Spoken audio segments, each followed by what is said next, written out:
ভ্রমণ প্রিয় মানুষের কাছে ভারতবর্ষের যে কোনো জায়গায় স্বল্প খরচে ভ্রমণের নির্ভরযোগ্য প্রতিষ্ঠান সোনা ট্যুর অ্যান্ড ট্রাভেলস। যোগাযোগ করুন সোনা দত্ত ইউরেকা ক্লাব, মোক্তারপাড়া, বালুরঘাট।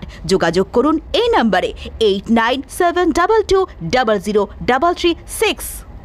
আজ 20 অগস্ট বুধবার দুপুরে ভারত সরকারের মেরা যুবা ভারত দক্ষিণ দিনাজপুরের ব্যবস্থাপনায় বালুরঘাটে নালন্দা বিদ্যাপীঠ বিদ্যালয়ে এনএসএস ইউনিটের সহযোগিতায় বিদ্যালয়ের শ্রেণীকক্ষে ছাত্রছাত্রীদের নিয়ে ভারতের প্রয়াত প্রধানমন্ত্রী রাজীব গান্ধীর জন্মদিবস উপলক্ষে সদ্ভাবনা দিবস পালিত হলো। সকল সম্প্রদায়ের মধ্যে জাতীয় সংহতি, শান্তি এবং সম্প্রীতি প্রচারের লক্ষ্যে সদ্ভাবনা দিবস পালন করা হয়।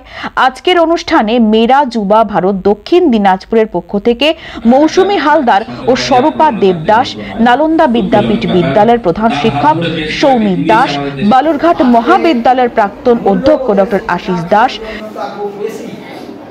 তাই আজকের এই সৎ চিন্তা, সৎ ভাবনা, সৎ প্রচেষ্টা এর মাধ্যমে আমাদের বিদ্যালয় নালন্দা বিদ্যাপীঠে মাই ভারত দক্ষিণ দিনাজপুর, যেটি ভূতপূর্ব নেহরু যুব কেন্দ্র, তাদের ব্যবস্থাপনায় এবং আমাদের পরিচালনায় এখানে প্রয়াত প্রধানমন্ত্রী রাজীব গান্ধীর জন্মদিন উপলক্ষে সদ্ভাবনা দিবস উদযাপিত হলো।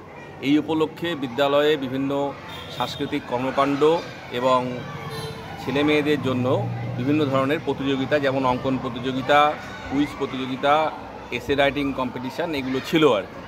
এবং এই সেই সাথে আমাদের এখানে বিভিন্ন প্রকারের গুণীজন, যেমন আমাদের এখানকার কলেজের প্রফেসর ডক্টর আশিস দাস, আমাদের ভারত সেবাশ্রম সংঘের মাননীয় শ্রী বিষ্ণুরূপানন্দজি মহারাজ, নেহরু যুবকেন্দ্রের যারা আধিকারিক তারা এসেছিলেন, বিদ্যালয়ের সকল শিক্ষক শিক্ষিকারা এবং ছাত্রছাত্রীরা মিলে এটিকে আমরা একটি সফলভাবে এটিকে উদযাপন করতে পেরেছি এই দিনটিকে আর কি। আমাদের দেশে এই সময় এই সকল ধর্মের, সকল বর্ণের, সকল জাতির লোকদেরকে নিয়ে একটি ঐক্যের প্রয়োজন আছে আর কি। এবং এই দিনটি সেই উপলক্ষেই পালন করা হয় যাতে ভারতবর্ষ আবহমান কাল ধরেই যে ভারতবর্ষে চলে এসছে বৈচিত্র্যের মধ্যে একতা, সেটি যেন বর্তমান থাকে।